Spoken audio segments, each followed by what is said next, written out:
So I'm Dr. Chris Lamont, and this is a little chat with Wellness Code Training number 10. Number 10.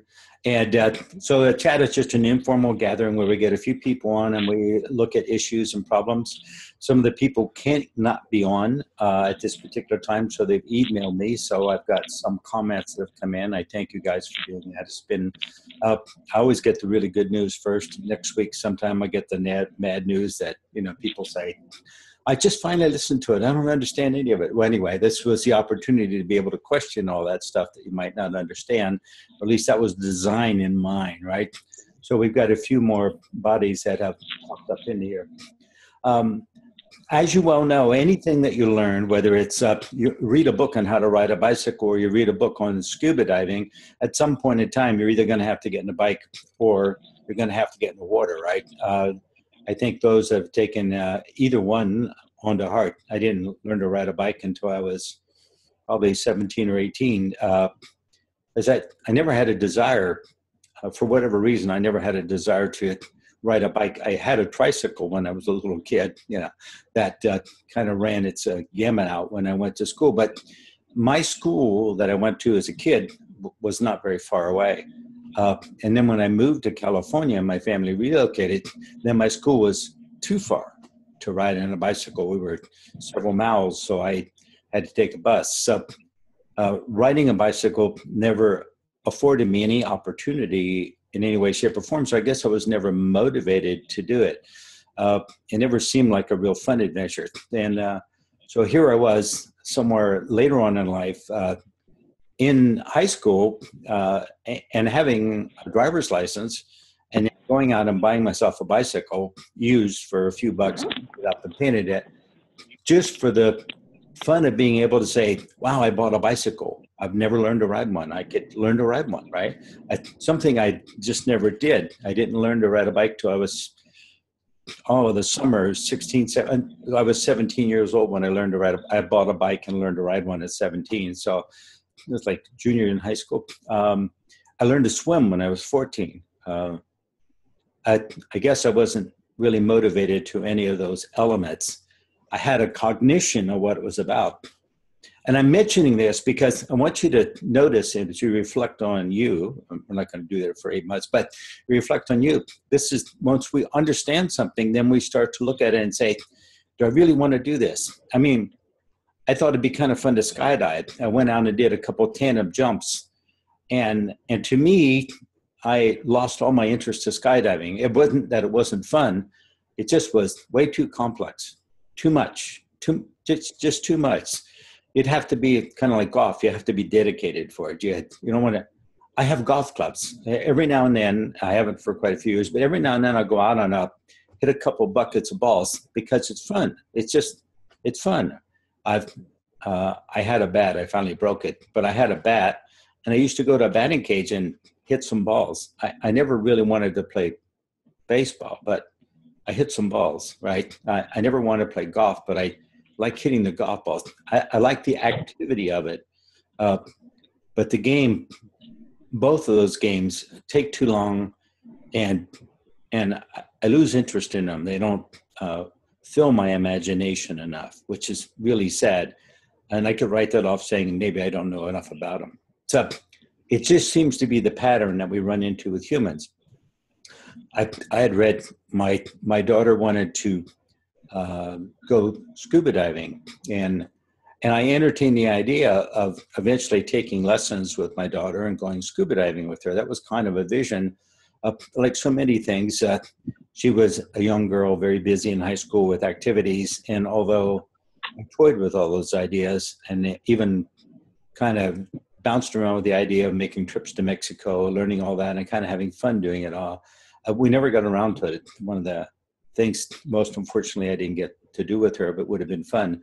But it was on my bucket list. So a couple of years later in San Francisco, of all things, I was reading some books and stuff, and I went down and took a class, and it was like, wow, this is kind of fun. I never did very much of it because in my circle of influence, it seemed like none of my friends or the friends I had, which mostly been students, were much into diving. So it was just on vacations, I do a little bit of diving, and of late, I haven't done much of that either. So it's just the nature of what we do, right? Once we get a handle on it, uh, then we have to kind of look at that and see how we can implement that into our life, right?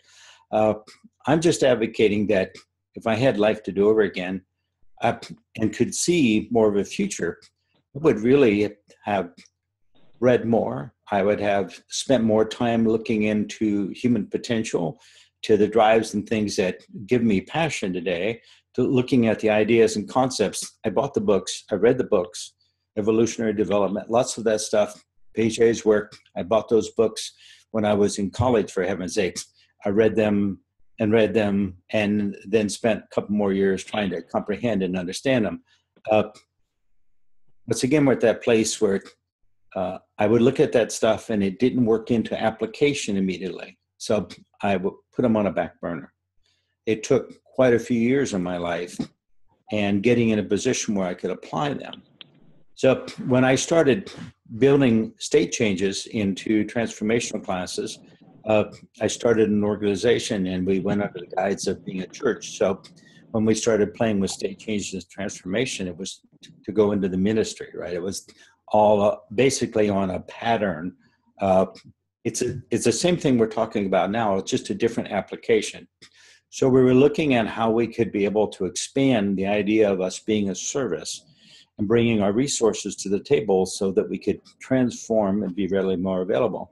For some people, it was a very personal thing. It's like, how can I become? And for other people, it's kind of like, wow, what can I do to help? But that's just a range, right? This is just a range. As I got more and more into it, I started realizing that people really wanted things with more targeted to personal growth. How can I? Became more of the accent, right? The people that wanted to save the world either switched and they realized the world maybe didn't want to really be saved. And they started maybe thinking that maybe they really wanted to save themselves. So those people kind of continued forward. My focus has become more personal in nature for students rather than that broad scope of healing and fixing and being more accommodating for service for a small community. We had a lot of service programs in the community. It was really fun doing it. I enjoy doing that. But most certainly, anytime I'm of service, I also keep in mind that if I'm of service to you, I'm of service to me. I'm not making one more important. I'm recognizing that both exist. I exist, you exist. So a relationship between the two of them is what humans all about. Anything that supports my nature and supports your nature supports both of us and makes the world a better place. I started looking around and started to realize, wow, I've got all this experience at it. Why don't I throw it into wellness?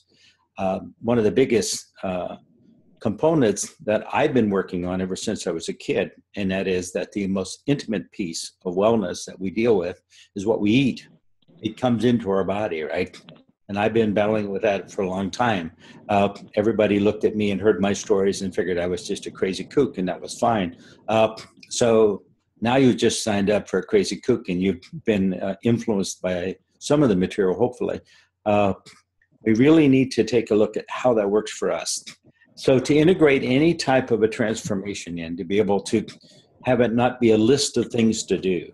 Gosh, so many people, even in email response, they say, well, I haven't been able to do that stuff in wellness code yet. I'm thinking, oh my goodness. It's like all they did for the first 8 months was have you observe you.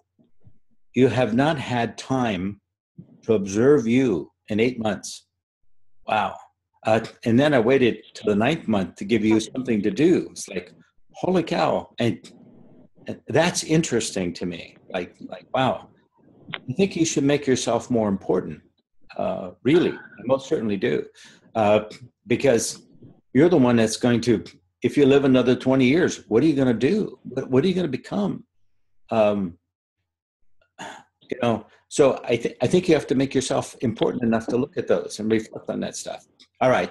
So wellness code is just really simple. It's just putting together a protocol, an idea, a concept, like reading one of those books and riding a bike. At some point when you're done reading the book, you're going to have to get the bike out, clean it off a little bit, dust it down, and get on it and ride, right?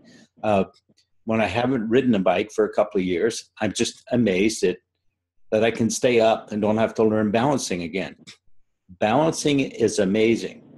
Remember, I said movement and balancing are hugely important. If I've learned anything in life, being around here for 75 years, it's that movement and balancing are hugely important. Once we get a balance in the nature of who we are, it then becomes an essence of us, and we don't lose that sense of balance. We feel that. If there's a component internal mapping, it's feeling a balance in an idea, a thought, or an expression. How many people want to try something and bang their head against the wall trying to do it because they have no sense of balance going into it? I have to find that balance piece. So balance incorporates movement. But we looked at a concept, we looked at an idea, we looked at a way of becoming. We then activated that, just like reading the book on bicycles, you know, a little Zenny book on bicycle riding, and then going out and getting a bicycle and riding it. What motivated me, my first bicycle that I actually bought after the one I had in high school, and you know, and that rusted away somewhere, and I gave it to Goodwill. But the next bicycle I bought, I had a vision of going to Ireland and bike riding for a month in Ireland. And then I bought a bicycle to do that, and I started riding the bicycle and realized it was probably going to take me a couple of years to get in good enough shape to ride around Ireland up and down hills for a month. And you could see how that went, right? It obviously was a to-do list and not a state change. So I never became the person that toured on bicycle. Still a nice vision, but it hasn't come to fruition yet. So it may not. Maybe at 85, I might entertain that again. But right now at 75, I have other adventures. I'm really now more into hiking around and seeing strange worlds and strange sights and interacting with food and people. That's my passion right now in life. And my wife's, which is a good thing since we're married. So we can do those things together, right? So here we were. What I've heard from so far is 5 people. And so far, they did the movement and they felt something in their body. They felt some changes. They were able to find that activation point. And that's good news. That means that starts to log it in. So literally that starts to be that activation started to have you start to examine internally, how can I balance the concept of wellness in my body? That's what it logged in, right? And so I implemented from my 10 years of experience of how to put this together, and we activated it. And amazingly enough, something as abstract as that, people were able to find, you know, that electric, metallic, blue, whatever they get the feeling of. They could feel those sensations. It's the very nature or the heart of what I've discovered in internal mapping. Remember, we are really good at labeling things outside, but inside, we're really just messy, right? Look at any relationship. It's really horrible. Trying to label all those things, and then we start to look at feelings, and we want to label it all by the emotions or by the energy that flows. All that associated pieces is not necessarily a truth. Finding something useful way to map inside is what we're trying to build or implement into Wellness Code. I was trying to build and implement that into my first minister's program. Some people really got it, some didn't. I tried to build and implement that in even a bigger scale into my preceptorial training. That was 3 years, right, of being able to transform. A bigger scope, it required evolutionary step, most certainly a bigger change, a bigger piece to evolve into. A lot of people out there got it. A few people are still kind of working on it. That's all fine and good. It's going to be when it's going to be, right? And that's what we know about development. You can't force development. It's not a piece of data you get in your head. It's an experience you feel, right? It's like that, riding the bicycle. It's a feeling, right? I cannot tell you how to get a sense of balance on a bicycle. I can tell you to get training wheels. I can tell you to have someone help you. I can tell you all kinds of stories, but none of that tells you inside what it feels like when you're confident with the balance, when you can take your hands off the handlebars, rest back in the seat, and just wiggle your body to steer. When you can take one foot and put it up on the handlebars and just relax. Going down a hill, it's just like amazing sensation. Yes, a little bit overconfident maybe, but that's the very nature of it. I would like to see that same level of confidence as an offering for your relationship to wellness code, so you can move forward in life. Find that balance piece somewhere in your gut and start to move with that. Build a better, more sufficient relationship to you so you have a healthier life. None of us are going to get out of this alive. And the toxicity level on the planet is the highest it's ever been. I don't know if that's good or bad, but it's most certainly pretty high, at least from our body of knowledge. I don't know how well we adapt to that. And obviously, we're not fixing it very fast. And we're running around like humans do. We're mostly in denial of everything, right? So that's all fine. That's just what we're going to do. So we have to then come back to home and we have to say, okay, I got this. I really need to come back to what I can do. What I can do is I can improve my relationship with food, which I've been doing all my life. I've been doing it more intensely now. I'm starting to look at like, wow, there was a day when I could walk into a pizza place in Southern California, order a large pizza, sit down and eat the whole thing. And people would look at me and say, you ate that whole large pizza? I go, yeah. Did I feel good afterwards? No, I never felt good after I ate a pizza. Was that too much pizza? Probably, but it was dumb I even ate it because it never settled well in my stomach. The fact is that all of you guys that have known me used to get emails from me at 2, 3 o'clock in the morning. That's because, forget going to sleep, I pretty much went to work at 5.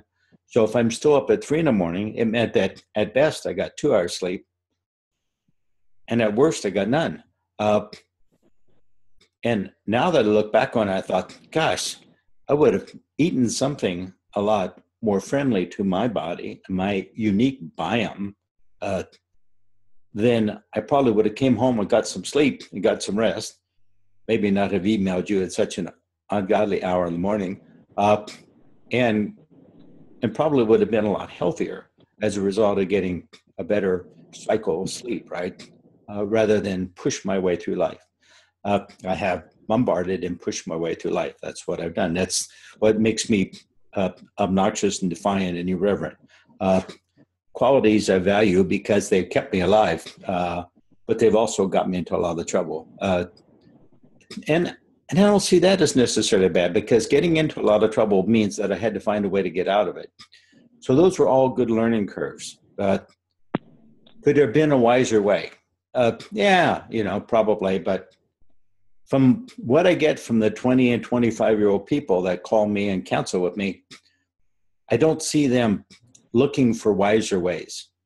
I see the really young people looking for safer ways, which is really weird to me. It's like, I can't imagine trying to experience life as being safe. I never thought of life as being safe. I don't see anything safe about life. I think life is a risk that we take. And I think we should embrace the risk so that we can minimize the damage. But to think that there's a safe way around life, when I'm thinking safe, I'm just not only talking health, I'm talking emotionally too, right? Oh my gosh, how many of us have had relationships that went south or had friends that are still pissed at them? I don't keep in contact with anybody in high school or college that I knew because I'm sure or ex-wives, because I'm sure most of them are still pissed at me. So it's probably to my advantage not to seek them out and have them come, stalking me, right? But anyway, it's just the very nature of life. So we played with this. Yeah, I think the people that have got into it so far and have done it found it's just like, this worked out really good. It's kind of crazy. Not all my ideas work out real smooth, but this one here I've been working with for quite a few years. It worked out really good. The people who have been in my minister program remember that the very night that we became a minister and we went through that sacrament and we invoked that and brought it into the body. It's kind of like the same technology you might recognize. So most certainly we can make those references. As humans, once you start to recognize the potential for you, you invoke the potential into you. You bring that potential into you, and then you become that. If you're not quite whole and complete yet, if you still have fragments that are out there that have not been repaired or abandoned or secured, you might not be able to invoke that potential quite yet. You may feel that wavering and no sense of balance inside. Once you feel the balance inside, you've got it. You're going to get there. It does never have to be perfect. You don't have to fix everything. You have to be willing to secure enough so you can find balance. That makes sense. Yeah, I think so. Yeah, I think that should make sense. Let's see if there's any questions out there, since this is a Q&A piece. Anybody out there with a question or a comment or a complaint? I have a question, Chris. Sure, go for it. Because what I've been wondering lately, and especially after I did the activation exercise, is for those of us who've been taking classes and seminars and stuff with you for a long time, we've learned some things that now I wonder,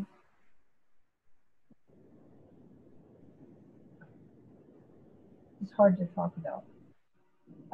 For instance, we did a lot of work on patterns.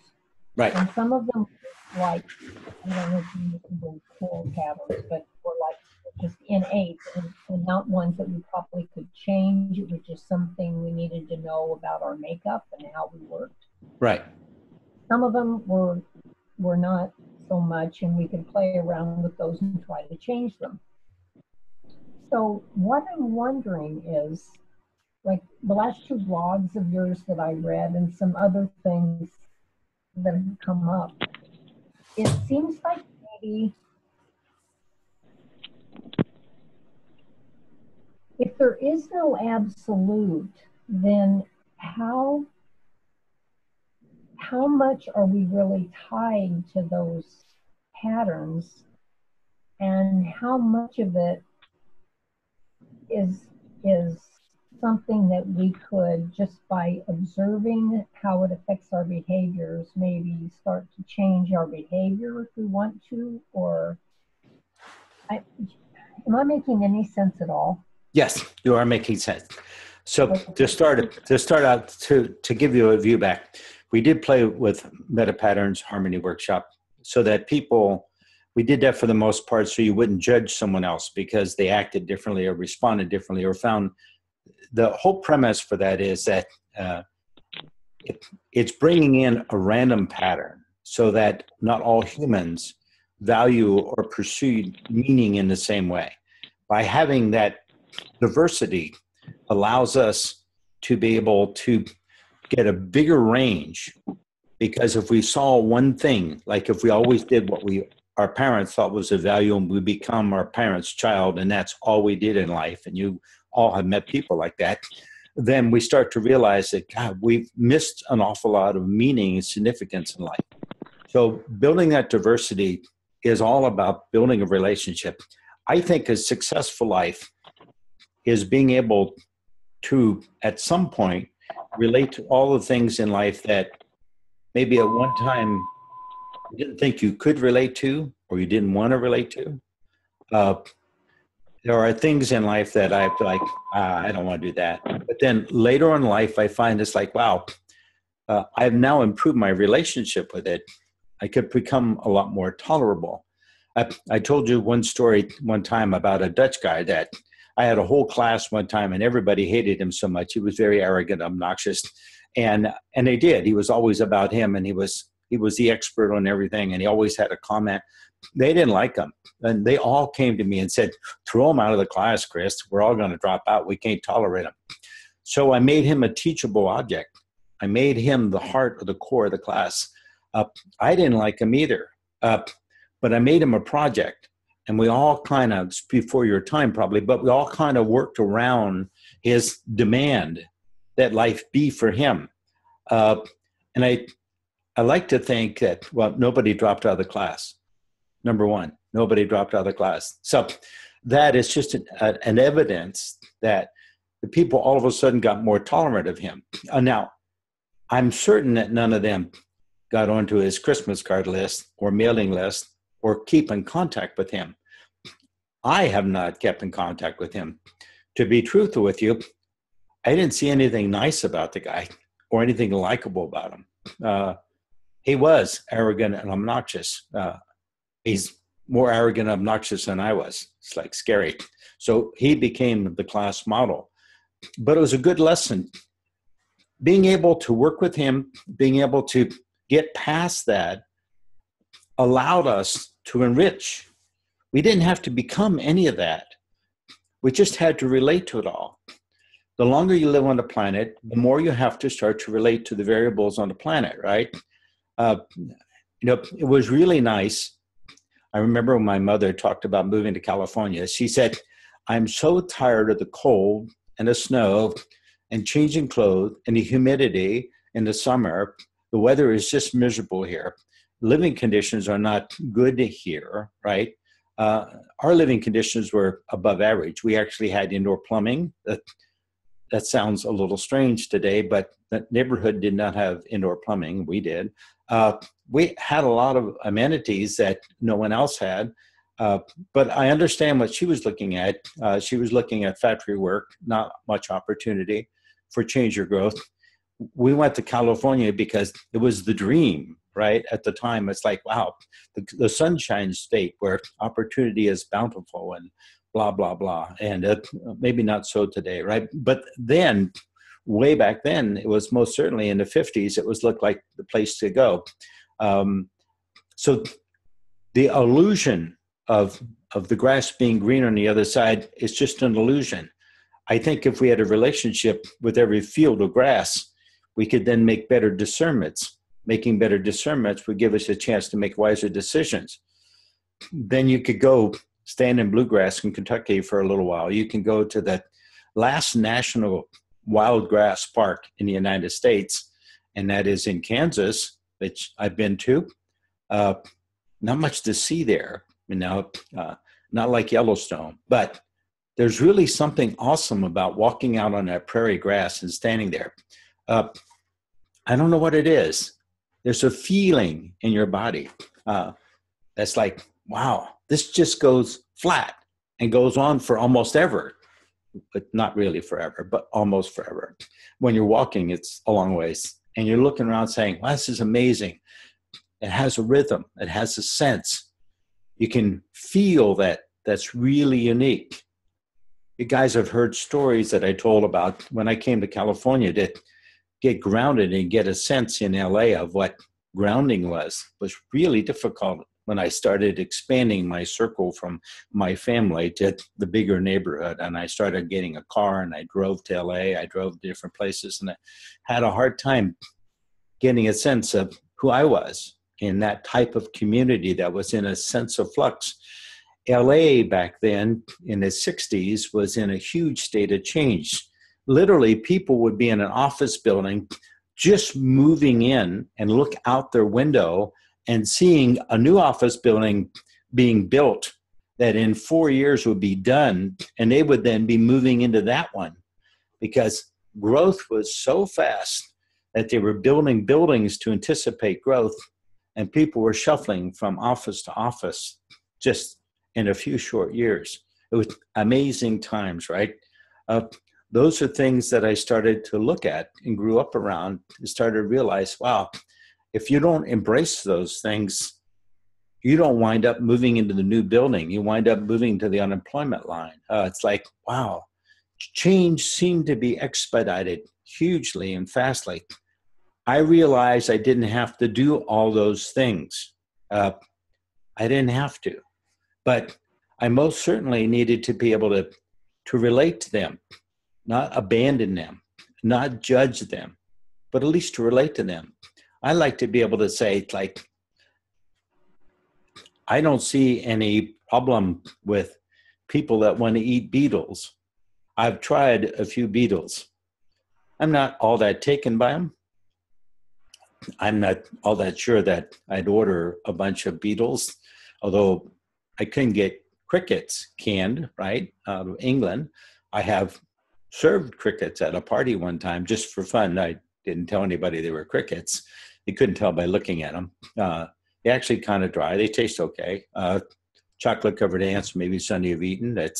I've been to a couple of workshops where we ate, worms and different things because they were trying to show all those bugs as a food source on the planet, which they are a good food source, right? There's a lot of people on the planet that eat them.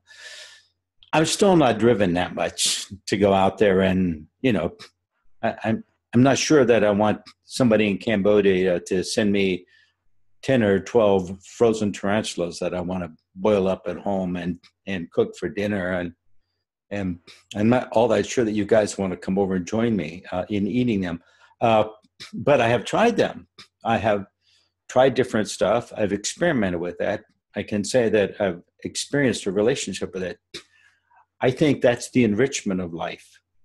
I think that if we haven't walked in, we don't have to walk in everybody's shoes. But if we're going to judge somebody, we better be willing to walk in their shoes for a short period of time so that we can start to understand that our judgment is not an absolute. Gosh, I'm not advocating that you go along with every crazy idea out there. I'm advocating that you make a decision for you. And if you make a decision without looking at their view of it, you really haven't made a decision. You've just experienced a little bit of, I don't want to do that. Right? That doesn't tell you very much. That just means that you want to stay into familiar. At some point in time, you're going to have to get out of what's familiar. I'm advocating everybody move away from their family, expand the idea of their culture, and start to become a global human being. That's what I'm advocating. I don't know what that's going to take, but I think we're working in that direction. I'm not sure we're going to get there in my lifetime, but I think that we need to keep that as a focus. And that's always been my drive. That's why I'm going to Morocco. That's why I'm going to a Muslim country, right? That's like, I want to sample all that, right? I'm not sure that I'm going to become Cat Stevens and become Muslim, right? But Cat Stevens is now back on tour in the United States. This last year was his first tour after 30 years. And yes, he's a Muslim today. He's married. He has a family. I don't think he wants to give up his religious ideology, which is all fine and good. But also he didn't want to give up his music ideology. And so he's embracing that and integrating that back into his life. I think that's cool stuff. I think that's neat. I think that's a tremendous success story. Here he couldn't have a vision when he was 20 of where the future would take him as a musician. He had to find something substantial for him to secure into. Not the path I took, but most certainly a legitimate path, and he took it. And now here he is, coming back into the music world. I can remember Cat Stevens, my mother, rest her peace, may she rest in peace, enjoyed Cat Stevens. And it's like, wow, that's kind of interesting. He had a little novel sound, and I just listened to some excerpts from his last concert, and it's like, wow, he's got some new stuff. He's got some old stuff. He's marketing off the old stuff, obviously, because the baby boomers remember him. But his new stuff has a different sense to it, a different feel to it. Also very artistic. So that's fun. I think that's what I'm trying to accomplish, and I've been trying to teach.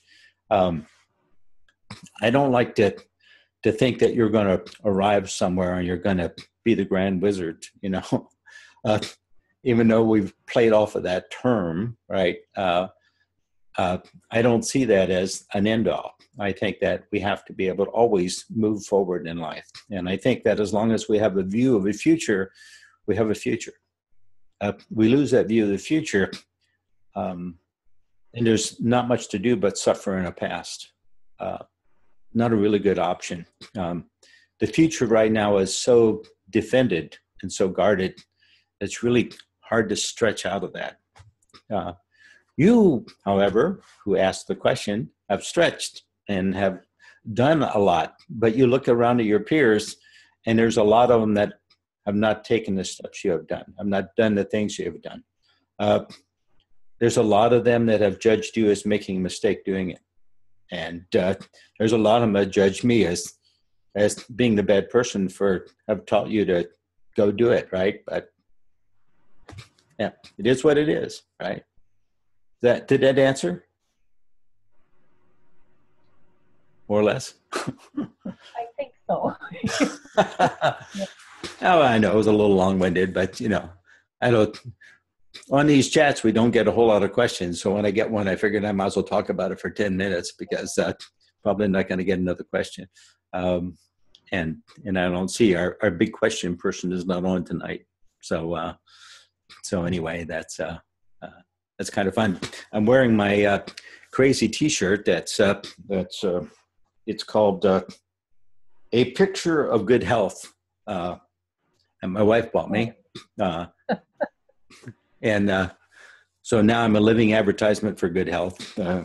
I think there's absolutely no data on it that's of any value whatsoever or in any way is shown reliable. So if anything, it absolutely depicts no absolute information that's relevant to anybody in any way, shape, or form, except maybe the artist who probably got paid for the artwork. But it is kind of fun and novel, right? And, you know, I've always saw myself as being kind of fun and novel. If anybody thought that I knew anything, that's kind of scary. But I'm most certainly willing to work with people and move forward and discover, right? And I'm most certainly welcome to share what has worked for me. I'm most certainly welcome to share what hasn't worked for me, but has worked for others. I have presented ideas to all of you guys that worked for some people, didn't do much for me. And I think that's it. I don't think there's one size fits all. I don't think there's one idea that fits all. I think we have to embrace it all and find out what works. And then I think that once we find out what works, we have to let it go and find something else that works and embrace that for a while.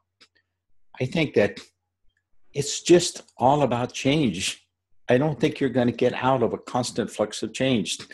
It is the more that we look into life, the more knowledge we get, the more insights we get, the more we realize that it's all about balance and change. It's all just movement, right? It's like, wow.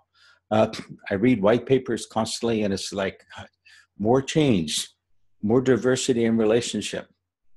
It's like, gosh, I don't see where there's an end to it.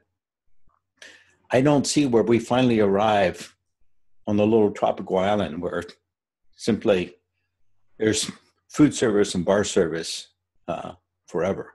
I think all of that is limited commodity.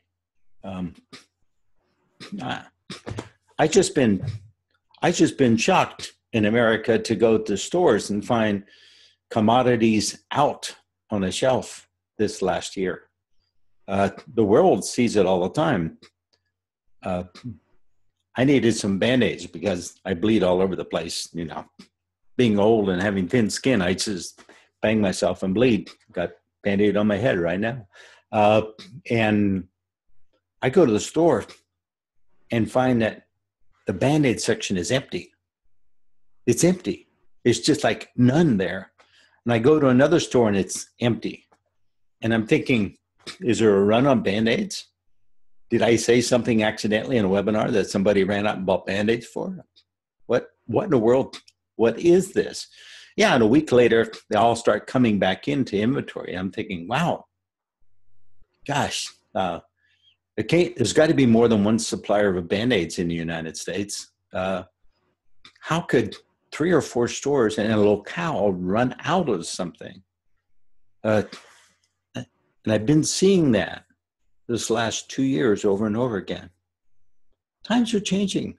We're getting to be a global market. That stuff comes in transportation, storms, this crazy stuff that goes on that didn't used to go on when things were made down the street, right? Yeah, it's weird. So anyway, I'm all for diversity. I'm living in a place where food's diverse. I'm advocating if you live in a place that don't have diverse food, move, right? One of the things that we see in cultures that are fading over and over again is that there's no diversity in their food. Is that a clue? That should be a clue. Come on, there's a lot of research out there. When you have a small community of people that eat the same food over and over again, their numbers are dwindling. We need to have some diversity. I need to go to Morocco and eat their food. I need to go to Turkey. I'm not sure I needed to go to India. The food was good, but not healthy. I've been lots of different places in the world eating lots of different diversity in food. Some of those recipes and ideas I've incorporated. That's an internalized, intimate piece that I've integrated into my life because I've eaten the food. It's processed through this body. It's part of this mass. That is the very basis of relationship. I've made new friends, some of which email me occasionally. I got a little guy in India that's writing a book. He's kind of a character.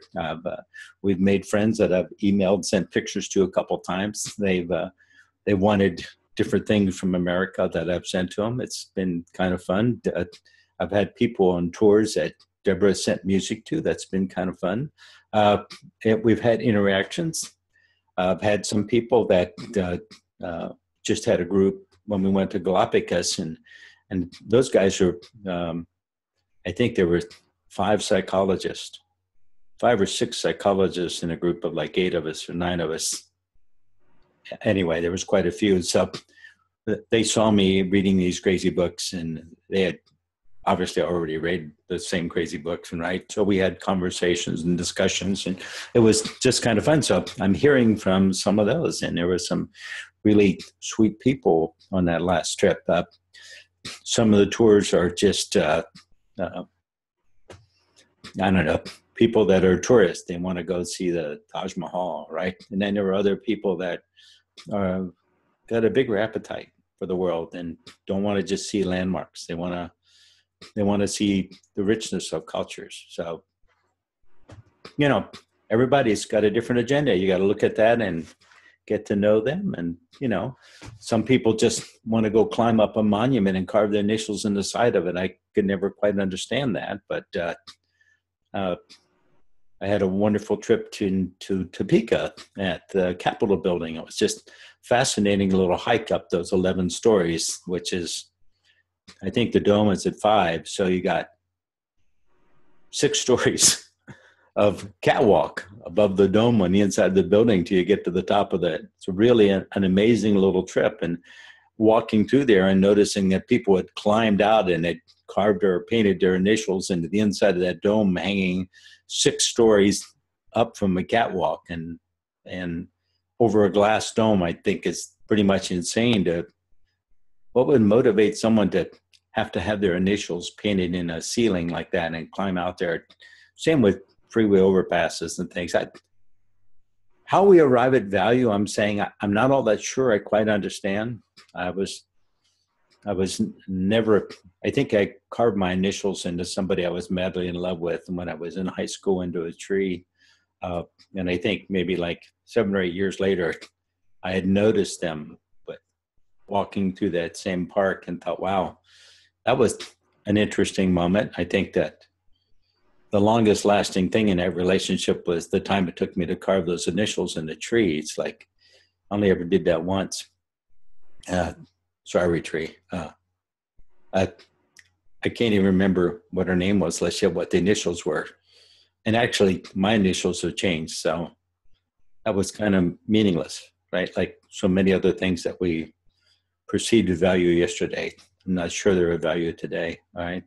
I'm not sure they're going to be of value in the future, all right? So anyway, things move forward. The world's changing. It's going to be interesting to see if we thought it was going to stay the same for a while. I think that we've seen enough political upheaval to start to realize that, boy, we're in for a lot of change. And I couldn't begin to predict how that's going to look. After 75 years on the planet, I think the only thing I can tell you is that it's not going to go back to the way it was. I can guarantee you that it's not going to go back to the way it was. And there are a few people out there that think it's going to, and I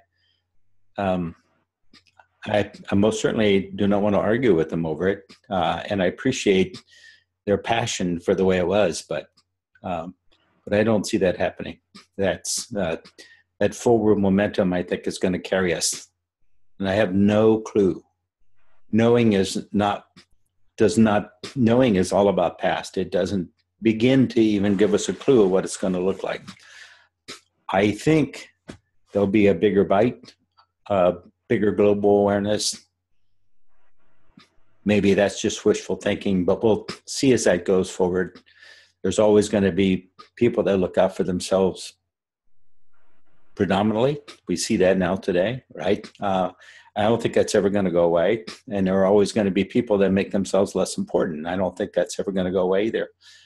But I think that we need to find a balance. And that's really what I classify as spiritual growth. Spiritual growth is moving in the direction of balance.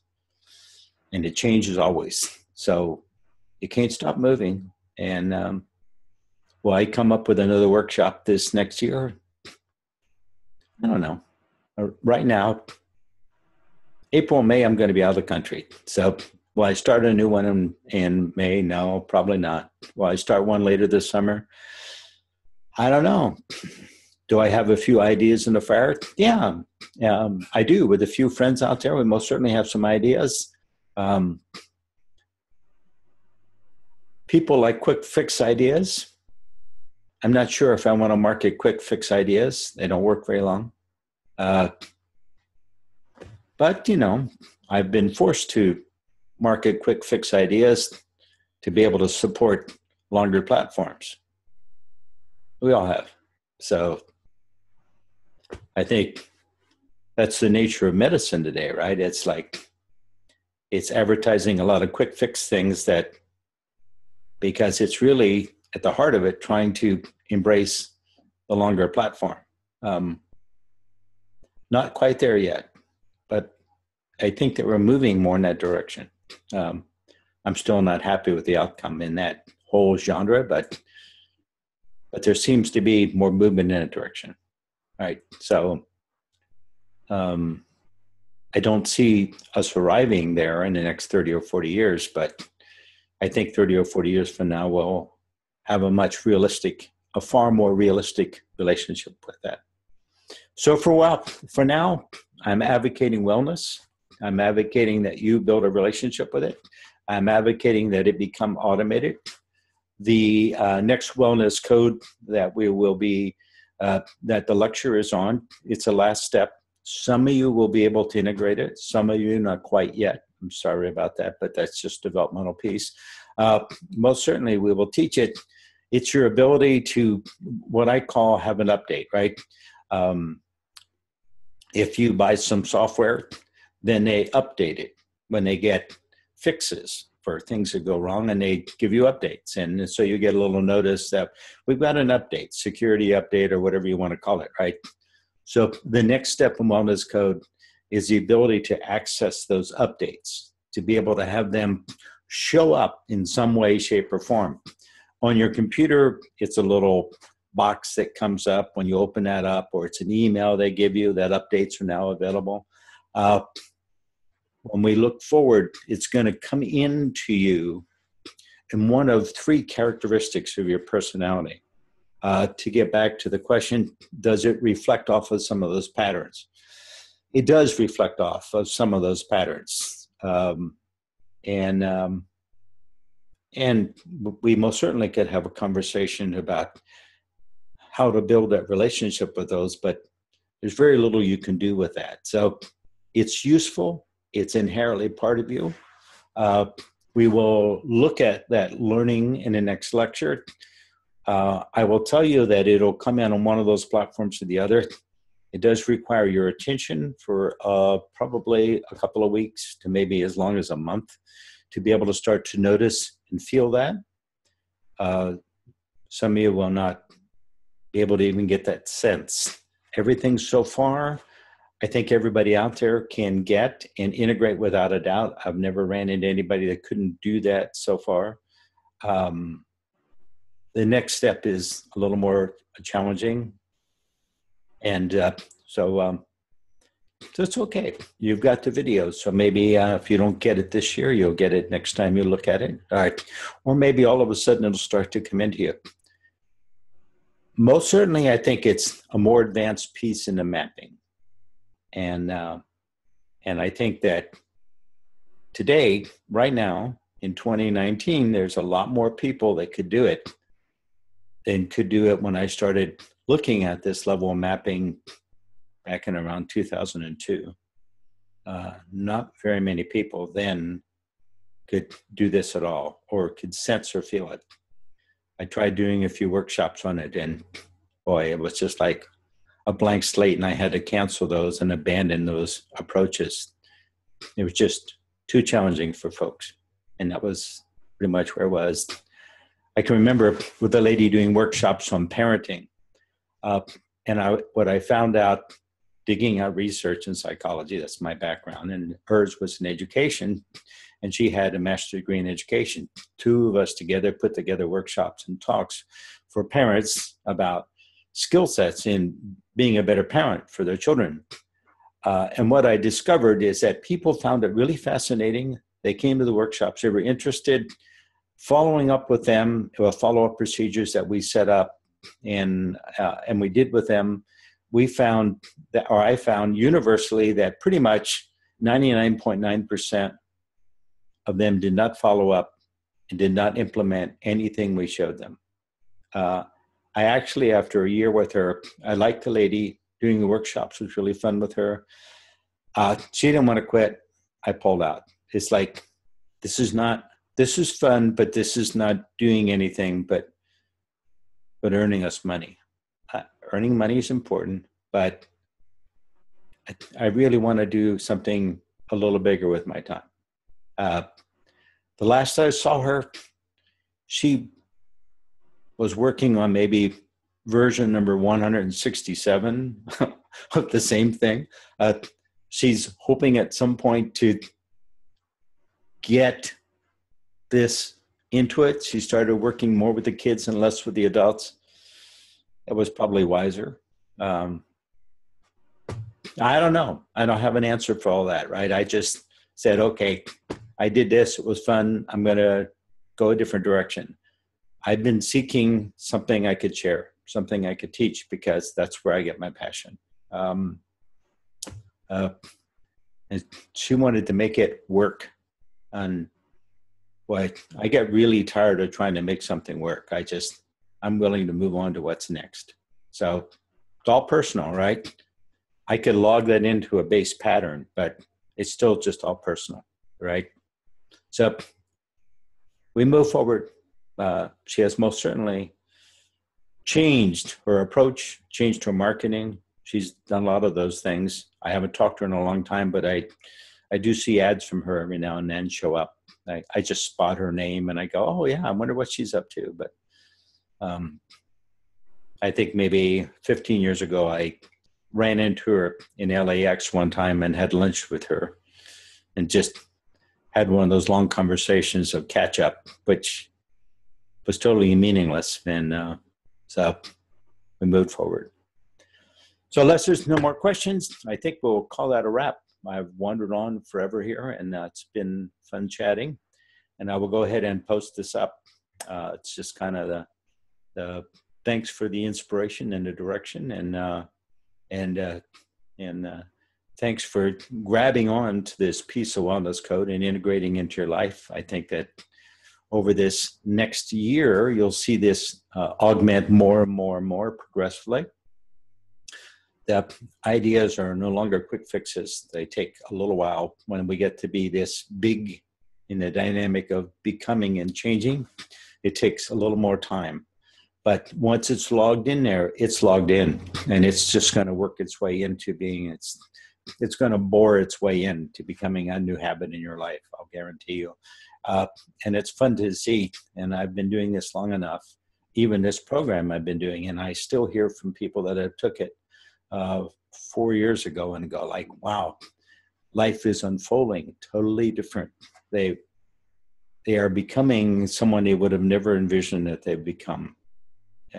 Much, much bigger than, I've had people out there that have lost 75 pounds over the last 4 years. Just total life values, everything is just totally dynamically different. It's just amazing, lovely, right? It's just like, wow, fun. And others, small changes, but very strong and very meaningful. So thank you very much. And I will record this thing and sign off. It's been a joy talking with you, and we'll catch you with the next lecture class. Bye.